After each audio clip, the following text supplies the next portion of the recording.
firman-Nya dari Allah Bapa yang telah menciptakan langit dan bumi, yang dinyatakan di dalam Tuhan kita Yesus Kristus. Turunlah kiranya anugerah damai sejahtera dalam ibadah pada pagi hari ini di dalam nama Bapa, Putra, dan Roh Kudus. Shalom, selamat pagi Bapak Ibu. Saya menyapa Bapak Ibu dengan penuh sukacita pada saat pagi hari ini, karena kita bisa bertemu kembali lewat media ini. Meskipun kita tidak bisa bertatap muka, tapi kita tetap bersyukur dan berterima kasih Tuhan masih memberikan kita kesempatan untuk bertemu secara online. Pada pagi hari ini mari kita siapkan hati kita, mari siapkan pikiran kita, hidup kita untuk memuji dan meninggikan nama Tuhan. Biar hadirat Tuhan boleh bekerja, boleh bekerja dalam kehidupan kita masing-masing, dalam rumah kita masing-masing, dimanapun kita berada. Mari kita angkat pujian, kita berterima kasih kepada Tuhan buat kasih setia Tuhan dalam hidup kita.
Kita bersukacita lebih lagi, meninggikan nama Tuhan, menyembah Tuhan, mengagungkan namanya.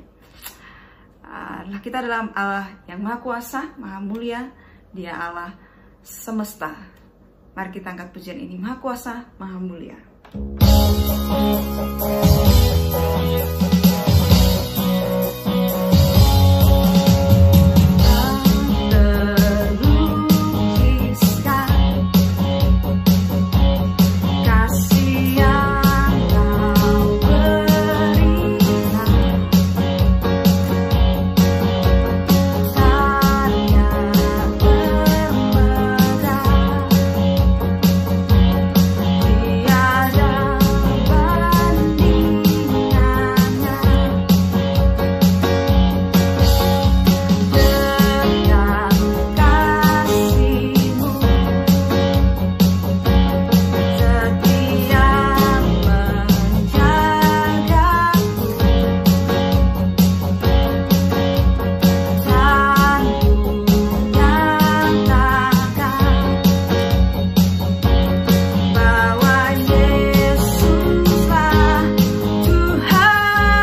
Baik Bapak Ibu, sebentar lagi kita akan mendengarkan firman Tuhan.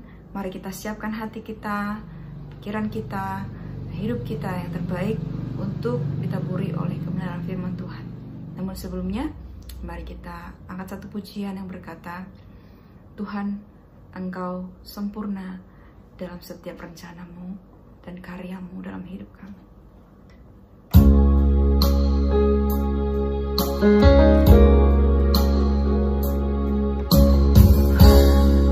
Kau sempurna dalam rencanamu dan karyamu. Ku serahkan hidupku, murnikan dengan Roh-Mu. Kau sempurna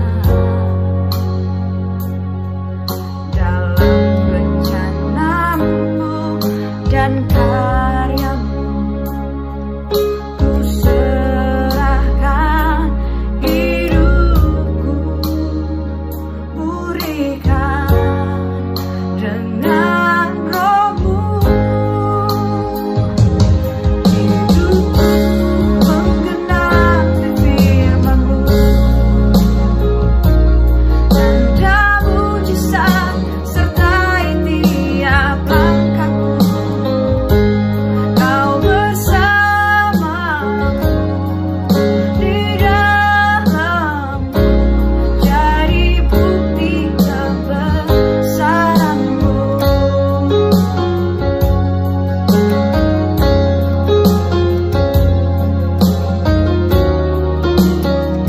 Kita lanjutkan dari awal.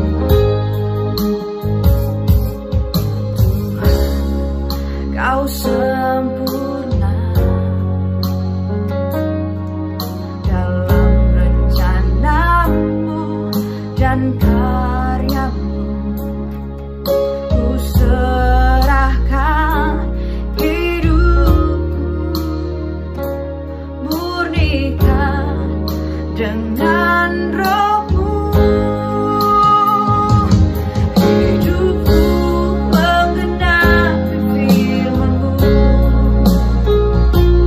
tanda mujizat sertai tiap langkahku. Kau bersamaku di dalamku, jadi bukti kebesaran-Mu. Hidupku menggenapi firman-Mu, tanda mujizat sertai tiap langkahku. Kau bersamaku di dalamku, jadi bukti kebesaran-Mu. Kau bersamaku di dalamku, jadi bukti kebesaran-Mu.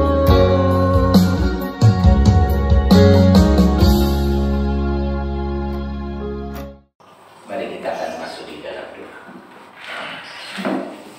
Bapa, kami datang ke hadirat-Mu. Kami bersyukur dan terima kasih ya Tuhan, kalau pada pagi hari ini kami masih dapat memuji dan memuliakan nama-Mu. Mu yang sudah memberikan kekuatan, Mu yang sudah memberikan kesehatan sampai saat ini Tuhan. Kami masih dapat bersekutu bersama-sama di tempat ini. Kami bersyukur karena kemurahan-Mu begitu besar buat kami Tuhan. Terima kasih Tuhan. Sebentar kami akan mendengarkan firman-Mu. Kiranya Engkau akan membukakan pengertian kami, membukakan hati kami, agar firman-Mu boleh bertumbuh dalam kehidupan kami. Terima kasih Tuhan. Kami mohon penyertaan-Mu, mohon kuasa-Mu, Roh Kudus-Mu menyertai hamba-Mu pada saat ini. Hanya di dalam nama Tuhan kami Yesus Kristus kami berdoa dan mengucap syukur. Haleluya. Amin. Bapak Ibu yang dikasih Tuhan, mari kita akan membuka dari kitab Injil Lukas. Kitab Injil Lukas pasal yang ke-10 ayat 30 sampai dengan ayat yang ke-31. Injil Lukas pasal yang ke-10 ayat 30 sampai dengan ayat 31. Demikian sabda Tuhan Yesus. Jawab Yesus, adalah seorang yang turun dari Yerusalem ke Yeriko. Ia jatuh ke tangan penyamun-penyamun yang bukan saja perampoknya, tetapi juga memukulnya, dan yang sesudah itu pergi meninggalkannya setengah mati. Kebetulan ada seorang imam turun melalui jalan itu. Ia melihat orang itu, tetapi ia melewatinya dari seberang jalan. Demikian juga seorang Lewi datang ke tempat itu. Ketika ia melihat orang itu, ia melewatinya dari seberang jalan. Lalu datang seorang Samaria yang sedang dalam perjalanannya ke tempat itu, dan ketika ia melihat orang itu, tergeraklah hatinya oleh belas kasihan. Lalu ia pergi kepadanya, lalu membalutnya luka-lukanya, sesudah ia menyiraminya dengan minyak dan anggur. Kemudian ia menaikkan orang itu ke atas keledai tunggangannya sendiri, lalu membawanya ke tempat penginapan dan merawatnya. Keesokan harinya ia menyerahkan 2 dinar kepada pemilik penginapan itu. Katanya, rawatlah dia, dan jika kau belanjakan lebih dari ini, aku akan menggantinya waktu aku kembali. Siapakah di antara ketiga orang ini menurut pendapatmu adalah sesama manusia dari orang yang jatuh ke tangan penyamun itu? Jawab orang itu, orang yang telah menunjukkan belas kasihan kepadanya. Kata Yesus kepadanya, pergilah dan berbuatlah demikian. Amin. Bapak Ibu yang dikasih Tuhan, Tuhan Yesus bersoal jawab dengan ahli Taurat tentang hidup kekal dan siapakah sesama manusia. Ahli Taurat ingin mencoba Yesus. Ia bertanya, apa yang harus diperbuat untuk memperoleh hidup kekal? Maka Tuhan Yesus menjawab. Dia menunjuk firman Tuhan dalam ayat yang ke-27, dikatakan demikian. Jawab orang itu, kasihilah Tuhan Allahmu dengan segenap hatimu, dan dengan segenap jiwamu, dan dengan segenap kekuatanmu, dan dengan segenap akal budimu, dan kasihilah sesamamu manusia seperti dirimu sendiri. Ahli Taurat ingin membenarkan dirinya. Ia bertanya lagi, siapakah sesama kita itu? Tuhan Yesus memberi pengajaran melalui suatu perumpamaan tentang orang yang dirampok. Orang Yerusalem yang turun ke Yeriko di tengah perjalanan dirampok oleh para perampok. Seorang imam lewat, mereka tidak mau menolong. Demikian juga ada orang Lewi yang lewat, mereka pun tidak mau menolong. Tetapi ada seorang, yaitu orang Samaria, yang lewat. Tergeraklah hati orang Samaria ini, sehingga dia turun dari keledainya. Kemudian timbullah rasa belas kasihan kepada orang yang dirampok itu.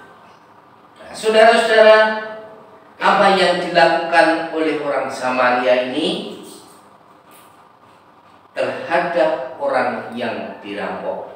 Jadi orang Samaria ini setelah menaruh belas kasihan, dia tidak hanya berkata, wah kasihan ya, dia sengsara, dia menderita, tapi dia berbuat sesuatu untuk melakukan yang terbaik untuk menolong orang yang dirampok.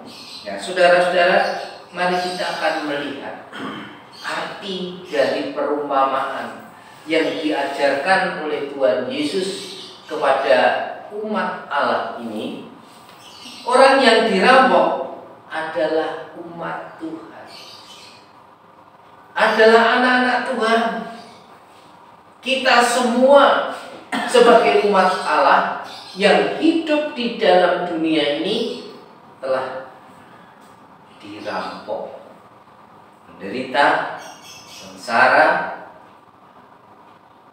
banyak sekali penderitaan yang dialami. Kemudian orang Samaria adalah Tuhan Yesus sendiri. Pemilik penginapan adalah hamba Tuhan.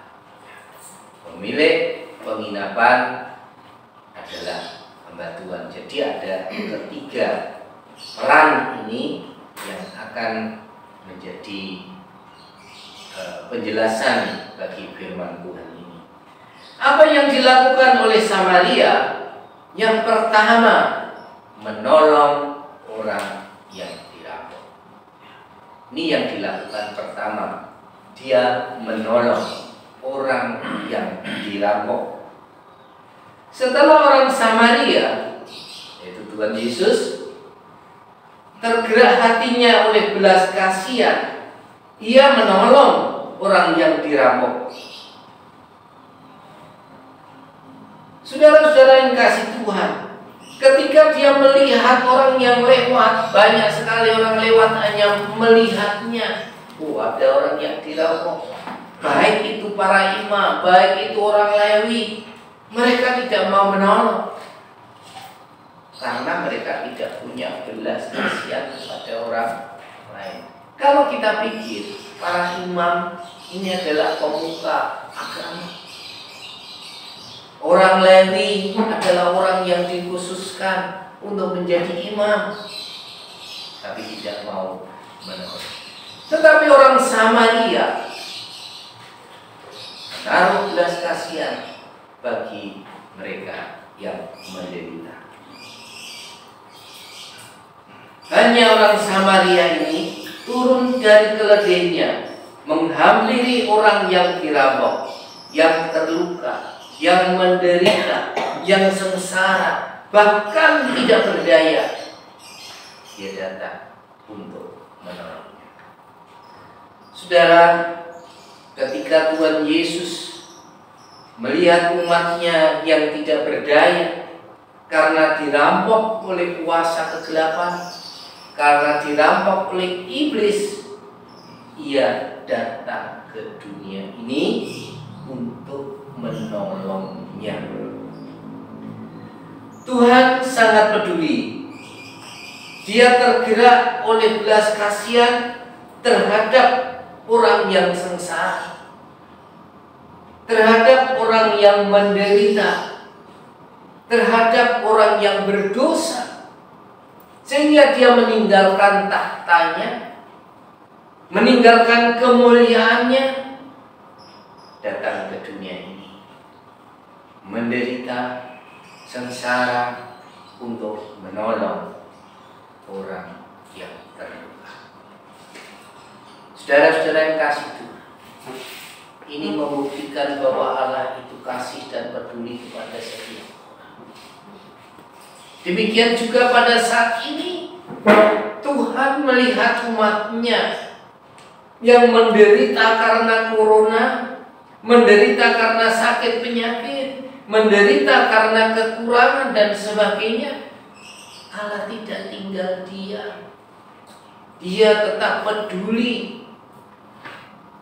Walaupun saat ini ya kita belum merasakan, melihat dengan nyata dengan mata kepala kita, tapi kita punya iman, percaya kepada Allah, kepada Tuhan. Tuhan dan tega. Saudara-saudara kasih Tuhan, dengan iman yang penuh, dengan kekuatan iman kita percaya kepada Tuhan, maka segala yang terjadi di dunia kita akan terlepas. Amin. Amin. Kita akan terlepas. Karena Tuhan tidak tega melihat orang yang menderita, orang yang sengsara. Yang kedua, orang Samaria ini melihat luka yang diderita oleh orang yang dirampok ini, disiram dengan minyak dan anggur. Kalau kita pikir aneh, kalau saudara terluka disiram anggur, rasanya gimana? Sakit atau enak? Perih, sakit. Juga disiram dengan minyak. Nah, saudara-saudara yang kasih Tuhan, ya, perbuatan orang Samaria ini aneh, tapi mengandung suatu arti, mempunyai arti yang sangat dalam. Tentang minyak dan anggur ini ada hubungannya dengan kerohanian, dengan apa yang diperbuat Tuhan untuk umat-Nya. Kita ingat Raja Saul yang pertama dan Daud diurapi dengan minyak. Jadi orang yang diurapi seperti Saul dan Daud ini adalah orang yang dikhususkan, dipilih oleh Allah, yang diangkat menjadi raja, diangkat menjadi anaknya, yang dikhususkan dalam kehidupannya. Demikian juga seorang yang dirampok ini disiram dengan minyak, berarti umat Allah ini telah dipilih, dikhususkan untuk menjadi anaknya. Ini arti diurapi dari ini. Jadi kita sebagai umat Allah, umat Tuhan yang dipilih oleh Allah, dikhususkan oleh Allah, disayang oleh Allah. Tuhan menaruh belas kasihan, Dia melakukan semuanya. Kemudian disiram anggur. Anggur sebagai lambang darah Kristus yang tertumpah di Bukit Golgota. Pada waktu itu belum terjadi. Jadi anggur sebagai pengorbanan Kristus, darah Kristus untuk mengampuni dosa manusia yang menderita, dosa manusia yang sengsara, dosa manusia yang tidak berdaya. Kita sebagai umat Allah sudah diampuni dosa kita. Oleh sebab itu dalam perjamuan suci, anggur sebagai lambang darah Kristus untuk mengampuni dosa. Jadi orang yang disiram minyak dan anggur ini sebagai lambang bahwa orang yang menderita, orang yang terluka, orang yang sangat sengsara ini, penderitaan yang begitu besar telah diangkat, diampuni, dikhususkan untuk menjadi umat Allah. Kita bersyukur. Begitu besar pengorbanan Tuhan Yesus, belas kasihan Tuhan yang dinyatakan dalam kehidupan kita, begitu besar bagi kita. Tuhan Yesus sudah menanggung kita dari penderitaan, mengampuni dosa kita. Saudara kasih Tuhan, orang Samaria melihat orang yang dirampok penuh dengan luka, ia membalut. Orang Samaria ini membalut luka-lukanya. Tuhan Yesus telah membalut luka-luka kita, yang membuat luka kita itu menderita kesengsaraan. Luka pada tubuh kita itu bisa diobati. Tapi kalau luka batin sulit untuk diobati. Hanya Yesus yang sanggup mengobati luka. Sebab itu ya, Tuhan memberikan penghiburan, memberikan kedamaian, memberi penghiburan kepada setiap orang yang mengalami kesusahan. Ya. Yang ketiga, apa yang dilakukan oleh orang Samaria? Yang ketiga adalah membawa ke tempat penginapan. Jadi dia tidak hanya kasihan, tapi dia mengangkat, dinaikkan ke keledai. Orang Samaria atau Tuhan Yesus membawa orang yang dirampok, dinaikkan di atas keledainya. Yesus turun dari keledai. Ini berarti Tuhan mau merendahkan hati, merendahkan dirinya, dan orang yang dirampok dinaikkan dalam keledai dituntut. Saudara yang dikasih Tuhan, begitu besar pengorbanan. Siapa yang mau melakukan itu? Hanya Tuhan Yesus. Hanya Yesus saja. Tuhan yang sudah merendahkan hati, ia turun ke dunia, mengangkat kita dari sengsara karena dosa. Ia membawa ke rumah penginapan untuk dirawat. Ia memberi uang untuk orang yang berdosa ini. Tuhan Yesus atau orang Samaria berkata kepada pemilik penginapan, rawatlah dia. Rawatlah dia. Kita baca dalam ayat yang ke-35 mengatakan demikian. Keesokan harinya ia menyerahkan 2 dinar kepada pemilik penginapan itu, katanya, rawatlah dia, dan jika kau belanjakan lebih dari ini, aku akan menggantinya waktu aku kembali. Ini mengandung arti yang dalam, saudara. Tempat penginapan adalah, kalau di sini ada homestay, hotel, tempat yang indah, tempat yang enak. Siapa yang tidak senang kalau nginep di hotel? Semua terjamin bersih, rapi, udaranya nggak panas, dingin. Jadi tempat penginapan ini adalah rumah Tuhan, rumah Allah atau gereja. Titipkan.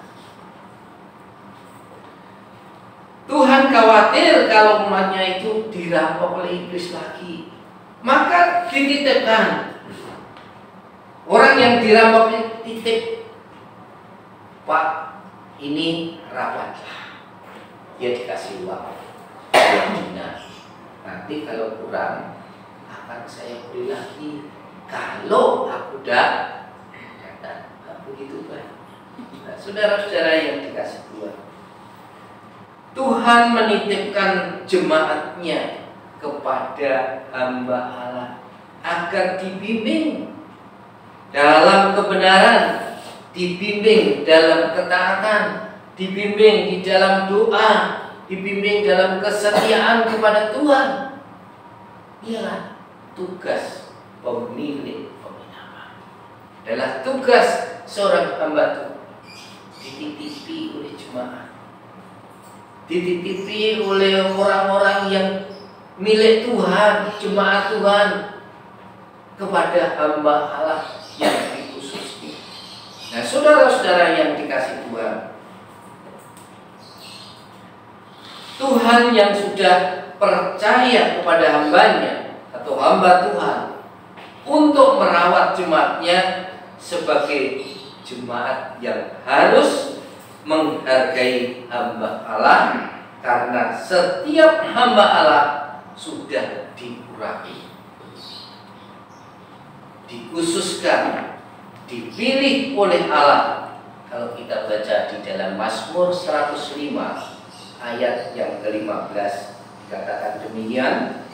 Mazmur 105 ayat 15. Jangan mengusik orang-orang yang kurapi, dan jangan berbuat jahat kepada nabi-nabiku. Jangan mengusik orang-orang yang diurapi. Saudara, Saul itu orang jahat, ingin membunuh Daud. Tapi waktu Saul mengejar Daud ingin dibunuh, dia tertidur dalam gua. Daud ada dalam gua. Daud tak berani untuk membunuh Saul karena Saul sudah diurapi oleh Allah. Menghargai orang, tidak berani. Oleh sebab itu Bapak yang kasih Tuhan, pengorbanan hamba Allah berupa apapun untuk jemaat Tuhan, Allah akan mengganti. Allah akan mengganti kalau Yesus sudah kembali. Sampai saat ini Tuhan Yesus belum datang yang kedua. Sampai saat ini Tuhan Yesus belum kembali. Kapan dia kembali? Tanda-tanda dia kedatangan Tuhan yang kedua sudah nyata, sudah ada, sudah dekat. Oleh sebab itu kita harus berjaga-jaga. Ya. Nah,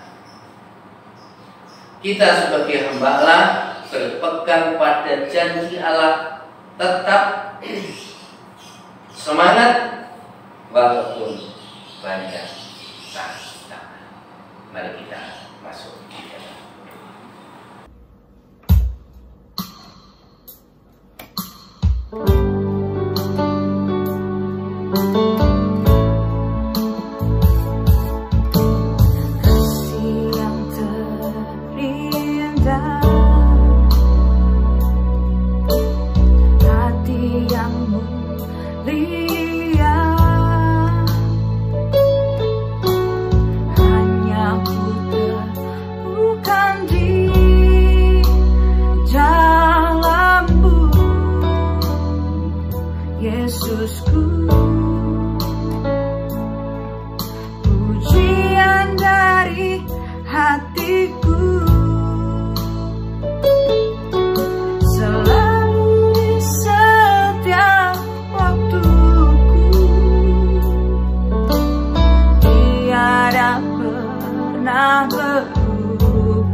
Kasih-Mu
Puji Tuhan Bapak Ibu Saudari, kita sudah mendengarkan kebenaran firman Tuhan.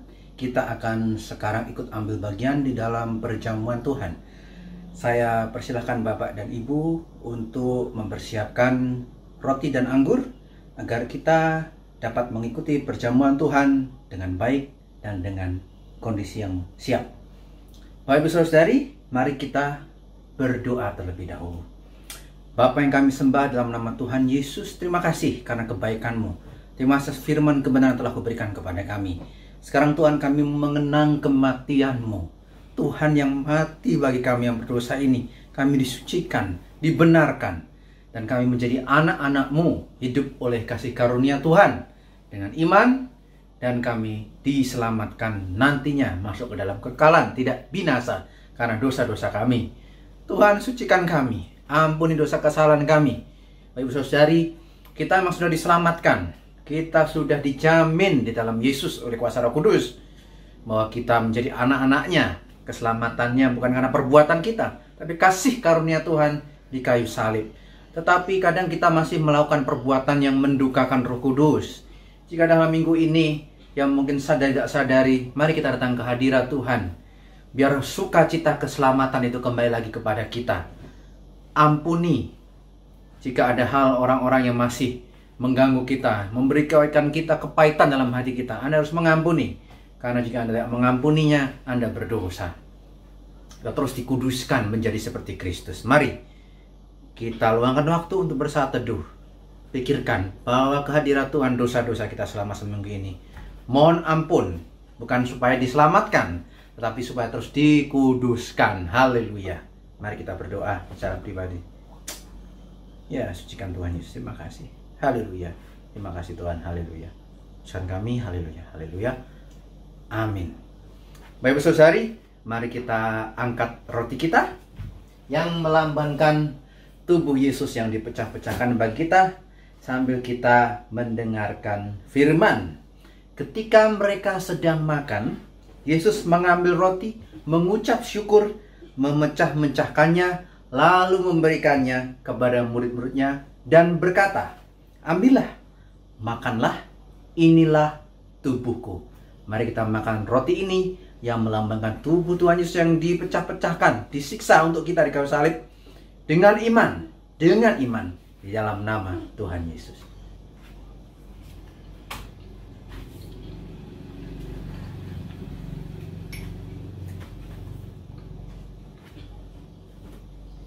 Mari kita angkat cawan kita yang melambangkan darah anak domba yang ditumpahkan bagi kita, memberikan kita penebusan kayu salib sambil mendengarkan kebenaran firman Tuhan.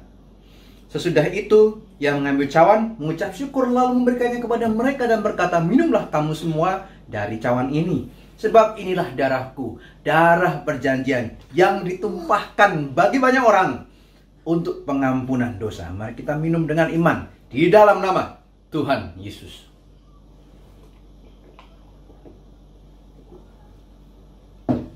Haleluya, haleluya.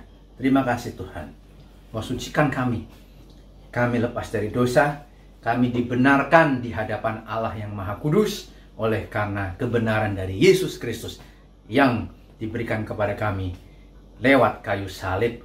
Haleluya. Bukan pekerjaan manusia, tetapi kasih karunia Tuhan, pekerjaan Tuhan, sehingga kuasanya bekerja kepada kami dan kami diselamatkan. Haleluya. Amin. Bapak Ibu Saudari, kita bentar lagi akan mengakhiri ibadah kita. Pada pagi hari ini kita akan mendengarkan sedikit pengumuman sebelum kita mengakhiri ibadah kita. Bapak Ibu Saudari, minggu depan kita masih beribadah secara online. Tetapi tanggal 3 April kita berdoa, kita akan mencoba ibadah onsite. Bapak Ibu Saudari tetap harus gunakan masker, tetap harus mencuci tangan, tetap menjaga jarak, tidak boleh bersentuhan, menjaga jarak fisik. Puji Tuhan memang kondisi sudah mulai menurun, tetapi Jogja masih level 4. Ya, Jogja ini termasuk parah, Bapak Ibu Saudari ya. Pengumuman terakhir sampai tanggal 21. Ya, kemarin ini kalau misalnya kondisi sudah turun, maka tanggal 21 Maret maka akan ditentukan level 4-nya bagaimana. Tetap jaga kesehatan, Bapak Ibu Saudari. Kalau Bapak Ibu Saudari mengalami kelemahan tubuh, lebih baik di rumah bisa mengikuti ibadah secara online. Atau sedang flu, ya, mohon tidak memaksakan diri untuk kebaikan bersama. Mari kita berdoa tanggal 3 April itu supaya kita dapat beribadah langsung onsite dengan sukacita dari Tuhan. Baik Ibu Saudari, seperti biasa juga persembahan silahkan dikumpulkan setiap minggu seperti ini. Nanti bisa dibawa pada onsite tanggal 3. Sekali lagi Bapak Ibu Saudari, doakan agar kita bisa kembali beribadah secara langsung di gedung gereja GCKI Maguwarjo. Mari kita berdoa. Bapa, kami sudah beribadah, kami sudah memuji-muji muliakan nama-Mu, mendengarkan kebenaran firman Tuhan, dan sudah memperingati kematian-Mu. Kami sebentar lagi akan mengakhiri ibadah ini. Mari Tuhan, dalam perpisahan kami, ke dalam kegiatan kami masing-masing, Engkau menyertai kami. Tuhan, dalam pergumulan kami, Engkau memberikan jawaban. Dan Engkau memberitahu kami maksud kenapa Engkau mengizinkan sesuatu tertutup. Kenapa Engkau mengizinkan orang itu pergi? Kenapa Engkau mengizinkan suatu kegiatan tertunda? Kenapa Engkau mengizinkan tidak bisa masuk ke satu perusahaan atau beban-beban yang lain? Tuhan, di dalam nama Yesus, Engkau akan menunjukkan, kami mohon, kepada anak-anak-Mu, terutama GCKI Maguwarjo dan dimanapun, ada jawaban. Yang kehilangan akan ditemukan, yang terluka akan dibebat, yang mengalami kerugian Tuhan akan kembalikan berlipat-lipat, terutama kepada anaknya yang takut akan Tuhan dan mengasihi Dia. Haleluya, kami percaya itu. Terima kasih Tuhan Yesus. Biar Engkau jamah mereka yang lemah tubuh, yang menonton dimanapun mereka berada, dan Engkau jamah Tuhan di dalam nama Yesus agar sembuh dan nama-Mu dipermuliakan selalu, baik dalam keadaan suka ataupun duka, sakit atau sembuh, tetap kami sebut nama Yesus. Terima kasih Tuhan, terima kasih. Kami akan mengakhiri, tapi kami yakin dan percaya hadirat-Mu terus bersama kami. Haleluya, haleluya, amin. Nah sekarang saudara-saudaraku yang terkasih, pulanglah dengan membawa damai sejahtera dan berkat melimpah dari Allah Bapa kita di dalam anaknya Yesus Kristus, dan persekutuan Roh Kudus menyertai, memberkati, mengurapi kita semua dari sekarang hingga Maranatha, Tuhan Yesus datang kembali. Haleluya, haleluya, amin.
Bapak, Ibu, saudara-saudara, saat ini semua wajib pakai masker.